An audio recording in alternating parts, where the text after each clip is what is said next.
Professeur Didier Raoult, où en est la circulation du virus? Quelle est la cinétique de l'épidémie actuellement?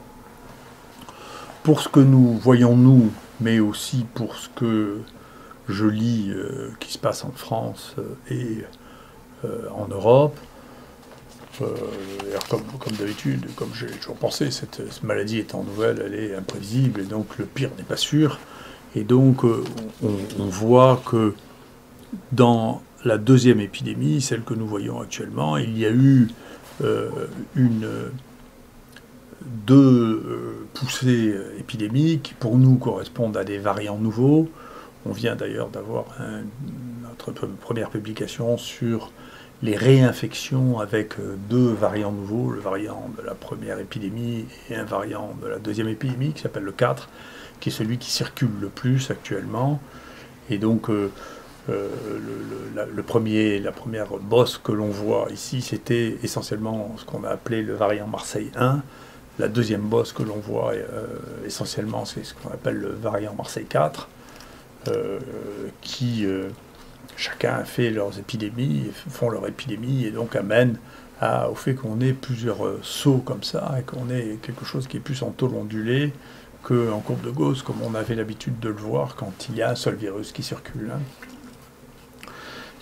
On voit qu'il y a toujours un décalage entre le nombre de cas dépistés, le nombre de cas hospitalisés et le nombre de cas en réanimation. On avait calculé qu'il y a 8 à 9 jours de décalage entre le diagnostic et la réanimation.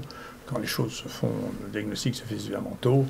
Et donc, en réanimation, les hospitalisations n'augmentent plus, en hospitalisation non plus, et en nombre de diagnostics qui sont réalisés, ça diminue. Sur l'observatoire que nous voyons, donc on a plutôt l'impression que la situation s'améliore. Elle a commencé à s'améliorer, vous voyez, avant le confinement direct, ce qui devrait amener à une réflexion associée au fait que la mortalité est modérée et ne touche essentiellement, si on s'occupe des patients, que des gens qui ont une espérance de vie extrêmement faible, avec quelques exceptions qui ont peut-être des anomalies génétiques, qu'il faut arrêter de dramatiser cette épidémie, il faut se calmer. Moi, je suis très étonné de voir cette excitation, cette peur généralisée. Je dis depuis le départ que ce qui m'inquiète, c'est la peur.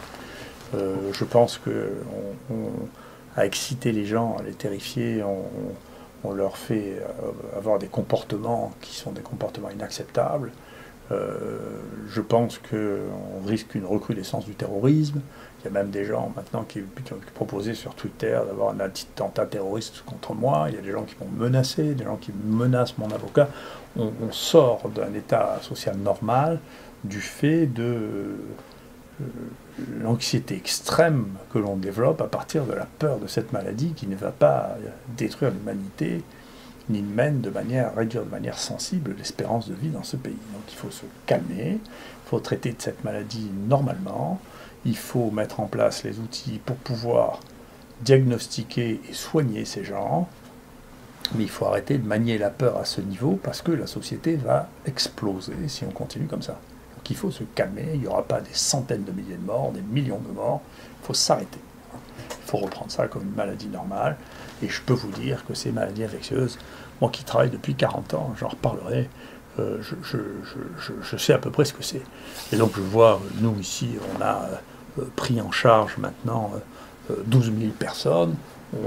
Personne n'a pris en charge, il n'y a pas un centre qui a pris en charge autant de personnes que nous, qui a testé autant de personnes que nous. On fait plus de 350 000 tests maintenant, 250 000 personnes. On a pris en charge 15 000 personnes, on a une idée très précise de ce qui se passe, de la mortalité, de la manière dont ça se gère. Donc il faut être organisé, calme, gérer les problèmes. Il y a des problèmes d'organisation qui se posent quotidiennement, il faut s'en occuper. J'aurais préféré qu'on me croie, il y a 20 ans, quand j'ai écrit qu'il fallait qu'il y ait 7 infectiopoles de cette nature en France, qui aurait permis d'avoir une gestion beaucoup plus calme, beaucoup plus organisée, plutôt que de s'affoler avec ce retard considérable qui a été mis en place avec la détection, avec la mise en place, je suis content que la plupart des choses que je proposais, restera hydroxychloroquine dont je pose, ont été finalement mises en place, la détection précoce, la détection de l'hypoxie avec les saturations d'oxygène. J'ai vu que 3 mois après que j'ai proposé, la Haute Autorité de Santé a repris ça dans ses recommandations, c'est bien. La gestion des troubles de la coagulation, hein, on a encore des embolies pulmonaires une fois par semaine qu'on détecte précocement en faisant des tests biologiques chez des gens, y compris qui apparaissent asymptomatiques. Hein. Donc ça, c'est de la prise en charge médicale, et c'est avec cette prise en charge médicale qu'on fait tomber la mortalité. Et nous, les données préliminaires qu'on a sur les gens qu'on a vus en hôpital de jour sont de l'ordre de 0,6 pour 1000 de mortalité. Ça nécessite à être consolidé comme données, mais ça veut dire que si on s'occupe des gens entièrement très tôt, eh bien, ce qui se passe, c'est que la mortalité atteint un taux extrêmement faible parce qu'on s'occupe des gens. Donc, le vrai problème, c'est celui-là. Le vrai problème, c'est maintenant de raison garder, de mettre en place, au fur et à mesure que la connaissance sur cette maladie augmente, les moyens qui permettent de détecter les gens. Cliniquement, les gens qui sont positifs, souvent quand ils sont jeunes, ne sentent plus les odeurs et s'en rendent très bien compte. Les autres, les sujets qui sont plus âgés doivent être traités parce que chez eux, ce signe, malheureusement, très précieux et moins fréquent, et ils doivent être pris en charge. Il y a un certain nombre de choses à faire, mesurer leur saturation en oxygène, ils peuvent acheter un petit... petite prise d'oxygène dans les pharmacies, ça coûte pas très cher, et surveiller ça, et quand on a l'oxygène qui est en dessous de 80, je dis la même chose que la chaise, qui est d'accord avec moi maintenant, très bien. Mais quand on a moins de 95, eh bien, il faut aller à l'hôpital, se faire prendre en charge tout de suite, parce que c'est en dessous de 95, les choses peuvent aller très vite, et on peut se trouver très très vite en réanimation, et là, le pronostic est moins bon. Donc voilà, tout ça, c'est de la médecine, il faut revenir à la médecine, il faut arrêter de s'affoler, il faut arrêter de crier qu'on va tous mourir, parce que ça excite les gens, c'est de plus en plus dangereux, c'est de plus en plus difficile, les gens pètent les plombs, les gens qui sont fragiles nerveusement explosent, il ne faut pas le faire. Voilà. Il ne faut pas vivre dans la terreur, c'est pas bien, il faut revenir au calme, d'accord, et il faut revenir, je vous assure, on a vu plus de gens que tout le monde, moi je n'ai pas attrapé le Covid, je ne fais pas de prophylaxie, je me lave les mains 100 fois par jour, je ne suis pas mort, et pourtant je fais partie des groupes à risque, j'ai plus de 65 ans. Voilà. Donc, et j'ai pas peur, pas une seconde. Voilà. Donc il faut arrêter, et je pense que c'est dans ces circonstances qu'effectivement, je vois maintenant des collègues qui m'insultent, enfin je ne pourrais pas imaginer, des amis d'internat, des gens que je connais depuis 35 ans, qui racontent des horreurs sur moi, mais je ne comprends pas d'où ça sort, simplement parce que ce niveau de tension est devenu, on a l'impression qu'on est dans un enjeu, on revient à l'époque que j'ai connue avant 68, des chiens anticommunistes contre les salauds de capitalisme, enfin, les salauds de communisme, et cette passion à ce point-là est déraisonnable, c'est du soin, de la médecine, il faut revenir à, on s'occupe des gens, on les soigne, la passion doit être étrangère à ça. Que pensez-vous de la décision de l'Ordre des médecins des Bouches-du-Rhône de déposer votre dossier à la Conseil de discipline ? Écoutez, encore une fois, je pense que ça rentre, c'est multifactoriel, ça rentre dans il y a un combat qui s'est dressé à Marseille entre les non-universitaires contre les universitaires, sûrement une partie de l'histoire, il y a cette espèce de tension extraordinaire qui s'est située entre les uns et les autres, en partie parmi les gens qui ont porté cette plainte, il y a beaucoup de gens qui, je pense, ont été très très vexés que l'on dise que leur financement par Gilead avait influencé très profondément leur jugement, qui sont irrités, probablement la SPILF, qui est très financée par Gilead et qui n'accepte pas qu'on dise que c'est un conflit d'intérêts. C'est possible. Ensuite, si vous voulez, je crois que pour mettre les choses en perspective, aussi, il y a un temps pour tout et il y a plusieurs échelles de temps. L'échelle de temps des gens qui croient avoir le pouvoir et l'autorité scientifique, ce qui est un peu risible. Le directeur général de la santé, ou le directeur de la NSM, ou le directeur ou le président du Conseil de l'Ordre ne détient pas la vérité scientifique. Il détient un pouvoir de décision, éventuellement un pouvoir de nuisance, mais il ne détient pas la vérité scientifique, confondent. Et ces gens-là sont des gens qui changent régulièrement. Et donc c'est très, très intéressant. Vous voyez, l'ancien président du Conseil de l'Ordre à Marseille était un ami à moi. Bien sûr, cette histoire a été classée sans suite. Les autres ont changé, ceux-là ont décidé. Vous voyez, tout ça ne dépend pas de moi, dépend des gens qui ont été élus, qui aiment ce que je suis ou qui n'aiment pas ce que je suis. Donc je suis la quintessence de l'universitaire. Pour l'instant, c'est pas très aimé par ce conseil, c'est la vie. De l'autre côté, le directeur général de la NSM, qui était férocement opposé à l'hydroxychloroquine, dont je reparlerai, son prédécesseur, qui avait été nommé lui aussi, a fait une conférence chez moi, que je vous demande vraiment de regarder, c'est le professeur Maraninki, c'est lui qui a inventé les RTU, c'est lui qui a remis les choses en place sur les conflits d'intérêts, et si vous l'entendez, ce qu'il dit, vous ne croyez pas qu'il puisse avoir la même position que le directeur actuel de la NSM qui fait exactement l'inverse. Donc vous voyez, c'est pas moi qui change, c'est les gens qu'on nomme qui changent. C'est bien naturel, puisque eux sont des gens qui passent. Ça n'est pas des gens qui sont la S-qualité, c'est des gens qui sont nommés ou élus. Ça n'a rien à voir. Après, il y a un autre temps qui est le temps du politique. Moi, je regrette qu'une partie importante du politique soit maintenant sur le même rythme de vitesse que les journalistes qui ont une vérité du jour. La vérité des jours, les journalistes ne les engagent pas. Ils disent une bêtise, 6 mois après, vous n'allez pas leur reprocher, les journalistes auraient dit une bêtise 6 mois avant, c'est leur métier. Et donc il ne faut pas les croire, il ne faut pas les suivre. D'accord ? Et le problème des politiques, c'est qu'actuellement, ils sont trop en phase avec les journalistes.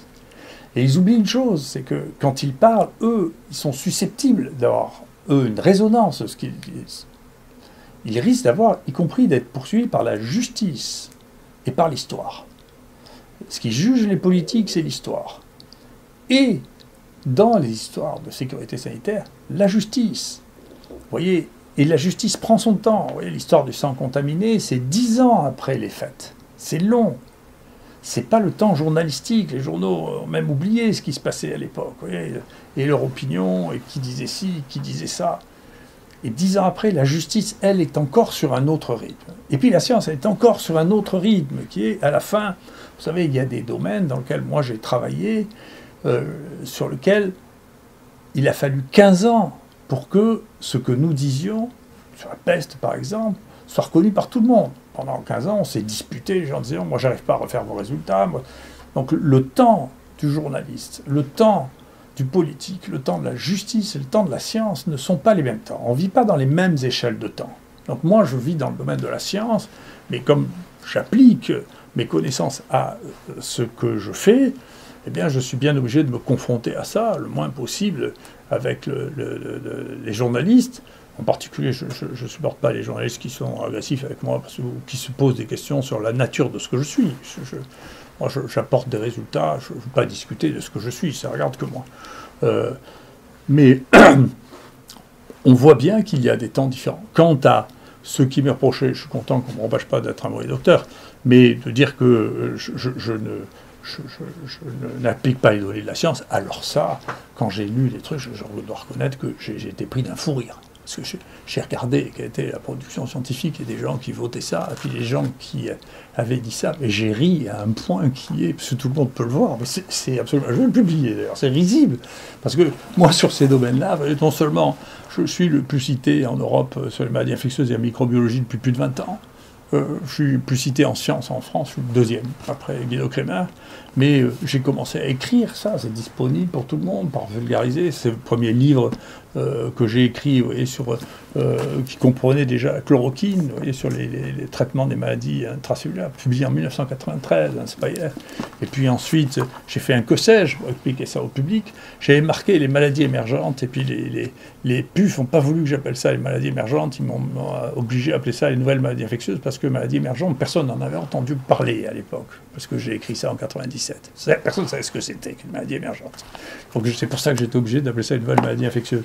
Ensuite, parce que j'avais eu le seul laboratoire qui était capable de faire l'analyse des poudres au moment de la crise du bioterrorisme, on m'a demandé de faire une mission sur les maladies infectieuses et le bioterrorisme par le ministère de la Santé et le ministère de la Recherche, que j'ai fait en 2002-2003, et lui aussi disponible sur Internet. Et puis ensuite, un éditeur m'a demandé de faire un livre sur les nouveaux risques infectieux, la grippe aviaire, le SARS et après. Je ne renie rien de ce que j'ai dit, je pense que c'était raisonnable. Ensuite, au tout début de cette épidémie, j'ai écrit un autre livre encore sur les épidémies, les vrais dangers et les fausses alertes. Et puis j'ai essayé de mettre ça dans une perspective scientifique, en expliquant quelle est la démarche scientifique qui me paraît la plus adéquate pour ce que je fais moi. Vous voyez, qui est de l'épistémologie, c'est-à-dire de la science, de l'histoire des sciences, vous voyez, qui est mon dernier livre. Donc, si vous voulez, dire que j'ai une approche qui n'est pas scientifique, c'est c'est ridicule à un point qui est difficile à tenir. Voilà, c'est très très intéressant. Et donc on verra bien, il faut que les choses suivent leur cours. Ce que je ne tolérerai pas, encore une fois, les institutions sont les institutions, ceux qui les représentent ne sont pas l'institution, ce sont ceux qui représentent l'institution à un moment, et vous savez bien que ça change. Moi, j'avais dit une fois, vous savez, les ministres de la Santé, en moyenne, dans ce pays, ça dure 2 ans et demi. Donc, c'est pas définitif, ce que pense un ministre de la Santé. Ça dure le temps où il est là, puis il y en a un autre qui pense autre chose, et puis ensuite, il y aura des élections présidentielles, on verra bien qui sera le président, on verra bien qui sera le Premier ministre, on verra bien qui sera le ministre de la Santé. Et c'est pareil pour le Conseil de l'Ordre, il y aura des élections. Peut-être ça donnera un enjeu de l'élection, de savoir si maintenant on peut se servir du Conseil de l'Ordre pour empêcher les gens de parler, c'est une vraie question. Le Conseil de l'Ordre est là pour régler les problèmes déontologiques entre les médecins. Moi je ne me dispute pas avec les médecins, à la différence des autres, je n'insulte pas personnellement les gens, ni sur Twitter, ni à la télévision. Ça c'est des problèmes déontologiques dont théoriquement le Conseil de l'Ordre doit s'occuper. Après, le Conseil de l'Ordre n'est pas là pour me faire taire. J'ai essayé une première fois de me faire taire, c'est un peu difficile de me faire taire, en particulier parce que ce que je fais, ça n'est que transmettre les résultats de ma connaissance, et que comme universitaire, bien sûr, c'est non seulement mon droit, mais c'est mon devoir. Et je continue à le faire. De toute manière, je ne vois pas comment le Conseil de l'Ordre pourrait m'empêcher de parler. Voilà, et donc je pense que ce sont les éléments qui devraient éclairer les uns les autres. Je souhaite que tout ça se termine le plus simplement du monde, une fois que les gens seront revenus à un niveau de tension normal, ils arrêteront de s'exciter sur des choses sur lesquelles on se demande même en quoi ils sont concernés, quoi. Où en est-on sur le plan du traitement du Covid ? Oui, d'ailleurs c'est intéressant parce que c'est justement, vous voyez, une des questions qui est posée. Comment est-ce que c'est que cette histoire d'hydroxychloroquine ?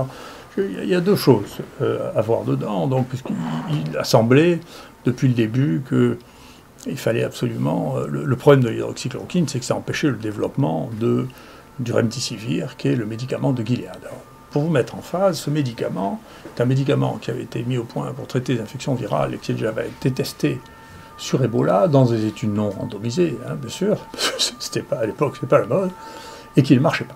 Donc on a dit, tiens, on va le recycler, là, c'est pas moi, on l'a recyclé. D'ailleurs, moi, la première réunion que j'ai eue avec le conseil scientifique, il n'y avait qu'une chose à la bouche, et il faut essayer de tester le remdesivir. Très bien.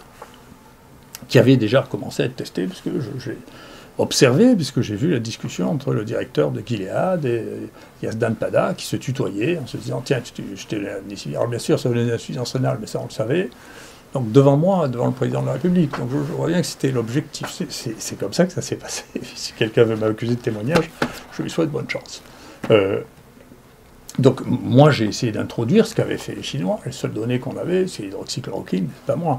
Après, que les gens aient essayé de faire croire que je peux avoir des rapports de conflit d'intérêts avec Sanofi, qui, au contraire, avec qui j'ai les plus grandes difficultés pour avoir l'acheminement de médicaments, c'est pas raisonnable. Et puis il n'y a qu'à regarder, il y a des mon ami Marananki, sous les recommandations de Xavier Bertrand, a fait des déclarations de transparence que vous avez entièrement, vous n'avez qu'à les regarder. D'accord. Mais cette affaire a fait soulever incontestablement cette espèce de fanatisme pro-Gilead et pro-remdesivir a fait soulever incontestablement des questions de savoir pourquoi est-ce que tout le monde veut faire du Gilead.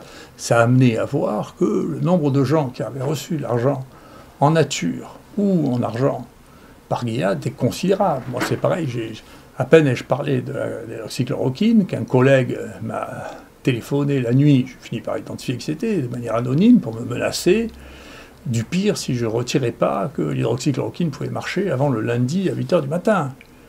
Et donc après, je me suis rendu compte que c'est lui qui recevait le plus d'argent de Gilead. Alors peut-être que tout ça sont des coïncidences en France, donc peut-être que tout ça sont des coïncidences.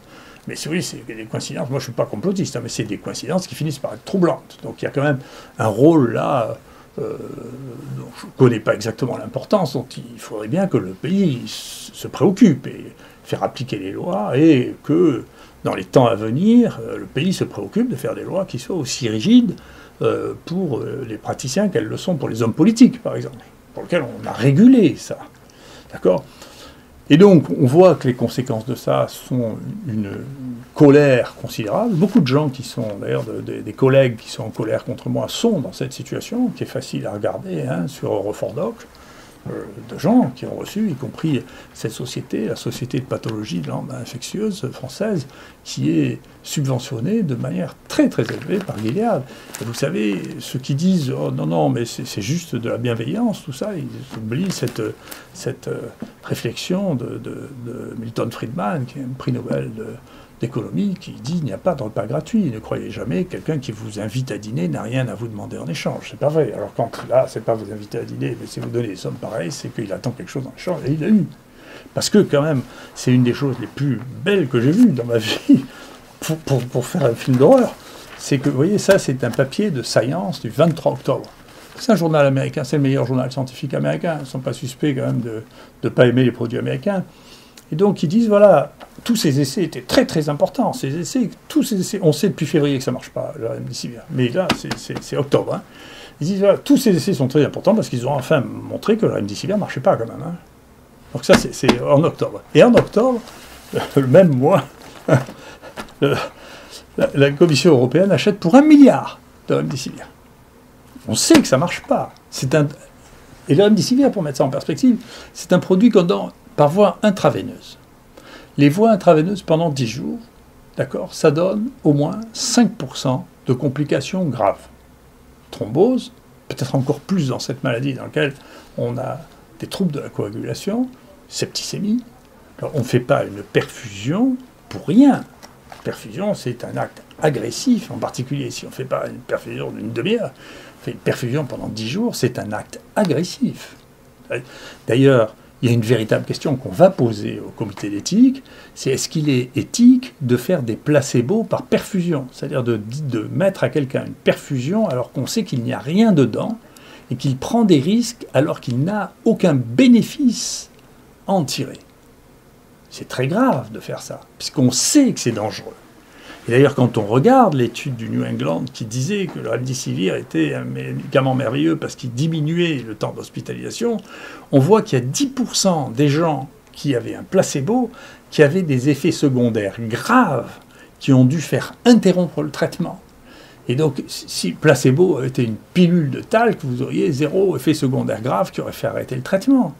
Donc ça veut dire qu'on a pris la responsabilité de perfuser des gens avec quelque chose dans lequel il n'y avait rien, mais le risque, simplement pour faire un essai, alors que vous n'auriez pas mis de perfusion du tout, pas mis de placebo du tout. Si vous mesurez juste la mort ou la charge virale, vous n'avez pas besoin de simulacre. Ce n'est pas des choses que les placebos modifient. C'est juste de l'adhésion à une espèce de mécanisme automatique qui a été imposé au fur et à mesure par l'industrie pharmaceutique. Et maintenant, juste après que tout le monde se soit mis d'accord sur le fait que le remdesivir ne sert à rien, eh bien, on reçoit du ministère de la Santé, du directeur général de la Santé, une lettre qui nous dit maintenant, vous pouvez utiliser le remdesivir quand vous voulez, c'est gratuit, on en a tant que vous voulez, vous pouvez donc mettre des perfusions pendant 10 jours avec un produit qui ne sert à rien et qu'on a acheté. Mais vous n'avez pas le droit d'utiliser l'hydroxychloroquine, qui est un médicament que 2 milliards de personnes ont pris dans leur vie et qui n'a pas donné d'effets secondaires, à part essentiellement des problèmes oculaires quand on prend ça pendant plus d'un an. Donc, si vous voulez, il y a quand même là un problème de fond, qui est la raison pour laquelle nous, on a porté plainte, et puis j'irai jusqu'au bout. Il y a un autre problème que je veux comprendre, c'est pourquoi l'ANSM n'a pas donné l'autorisation de poursuivre l'essai Discovery qui avait été commencé, pour lequel l'INSERM recommandait qu'on reprenne l'essai Discovery, mais j'ai les documents qui montrent ça, alors qu'on avait compris qu'il n'y avait aucune toxicité. Donc, il y a un vrai problème de l'obsession du remdesivir, qui a tourné une contre-obsession contre l'hydroxychloroquine, et qui, nous, encore une fois, on a traité, je ne sais pas combien, maintenant, 10 000 personnes avec l'hydroxychloroquine, on n'a rien vu du tout. Enfin, on le savait, 2 milliards de gens avaient pris ça. Moi, j'ai pris la chloroquine quand j'étais petit en Afrique. Si d'ailleurs une espèce d'un de mes collègues dit c'est affreux, j'ai convaincu les Africains de prendre de l'hydroxychloroquine. Les Africains, d'abord, c'est honteux de penser que les Africains ne pensent pas par eux-mêmes. C'est les gens. Celui qui a dit ça n'a pas le niveau de Muyumbe, qui a à la fois éradiqué la variole dans son pays, découvert Ebola, qui maintenant est en prise, en lutte avec, parmi les plus grandes épidémies, le choléra, Ebola, qui est une star de la science mondiale. il n'est pas du niveau de Mboup qui a participé à la découverte et à la prise en charge de l'infection par HIV2 au Sénégal. Il n'a pas le niveau de publication de Cher Sortna, qui fait partie de notre unité au Sénégal. Donc cette vision-là, là, c'est une vision de Tintin au Congo. Là, non, mais il faut arrêter. C'est pas Tintin au Congo, c'est fini, c'est une autre époque, ça, c'est les années 20, c'est fini. Il ne faut pas faire ça. Il ne faut pas dire, écoutez, les Africains ne sont pas capables de décider par eux-mêmes, c'est Didier Raoult qui est... Je ne suis pas Tintin, et on n'est plus à Tintin au Congo, là. Hein. Donc les Africains, ils se foutent de nous, parce que les Africains, ils utilisent l'hydroxychloroquine, comme tous les pays tropicaux, et la chloroquine, et ses dérivés, depuis des décennies. Et quand on leur dit c'est un médicament qui, en 10 jours, 10% des gens qui le prennent, ils rigolent, mais alors ils rigolent comme des fous. Hein. Donc il faut faire attention, là, encore, pas se laisser emporter par ces folies, là, ces passions, et rester à un niveau raisonnable, parce qu'on a dépassé là, les niveaux raisonnables. Et là encore, une fois, à partir du moment où moi je suis mis en cause de manière nominale, bien sûr, je porterai plainte, et vous savez, ces plaintes dureront le temps qu'elles dureront. Et ça, c'est vraiment des phénomènes qui sont à la fois racistes et diffamatoires, enfin, qui ne sont pas acceptables. C'est absolument pas acceptable. Donc voilà où on en est. Il y a, encore une fois, je confirme, quoi que disent un certain nombre de journalistes mal informés, qu'il y a à peu près 4,5 milliards de gens qui vivent dans des pays dans lesquels c'est recommandé ou accepter de traiter le Covid par de l'hydroxychloroquine, et qui ne sont pas plus bêtes que nous. Il faut arrêter, c'est du racisme brutal. Hein. Il faut arrêter, et que d'autre part, il y a plus de 100 études qui ont été publiées actuellement sur l'hydroxychloroquine, et ça continue. Nous, notre dernière étude publiée, celle sur les EHPAD, où on montre qu'on diminue la mortalité par 2 en les traitant par hydroxychloroquine plus azithromycine, on passe de 27% à 13% de mortalité. C'est publié, c'est online, tout le monde peut y accéder, donc il faut arrêter les gens qui ne publient pas. Je suis, avec mon équipe, ceux qui publient le plus dans le domaine du Covid-19, de loin. Ceux qui sont derrière nous, l'équipe qui est derrière nous, c'est l'équipe des jeunes de RL qui est très dynamique, parce que cette histoire d'anosmie a bien entendu mobilisé les énergies et qu'ils représentent l'avenir. Ces gens sont jeunes, dynamiques, pleins de jus, et sans a priori, ils sont en train de découvrir une partie de l'atteinte des nerfs olfactifs, ce qui nous permettent de sentir les odeurs, et gustatifs, ceux qui nous permettent de reconnaître les goûts. Ils font un travail magnifique et merveilleux. Et ils publient, bien sûr. La science, c'est pas de parler à la télévision. La science, c'est de faire des publications dans les meilleurs journaux. Et nous, je peux vous dire, on a publié dans tous les meilleurs journaux de maladies infectieuses. 100%. Donc, il faut arrêter. Il y a ceux qui font de la science, ceux qui, à un moment ou à un autre, s'autorisent ou pensent qu'ils ont une autorité qui les autorise à dire la science, mais la science ne se fait pas comme ça n'est pas la pratique scientifique, et ça n'est pas le temps scientifique. Le temps scientifique, il est sédimenté par la réalité de la production scientifique vérifiable, et pas autre chose.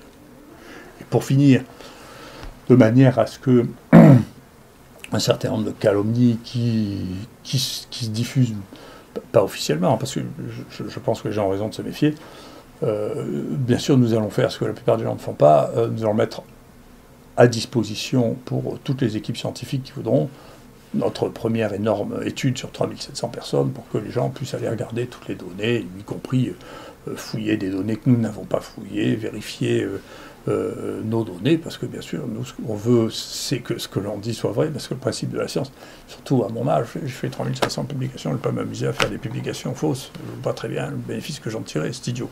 Donc ce qu'on veut, c'est que ce qu'on dit soit vrai et stable dans le temps, c'est ça qui m'intéresse.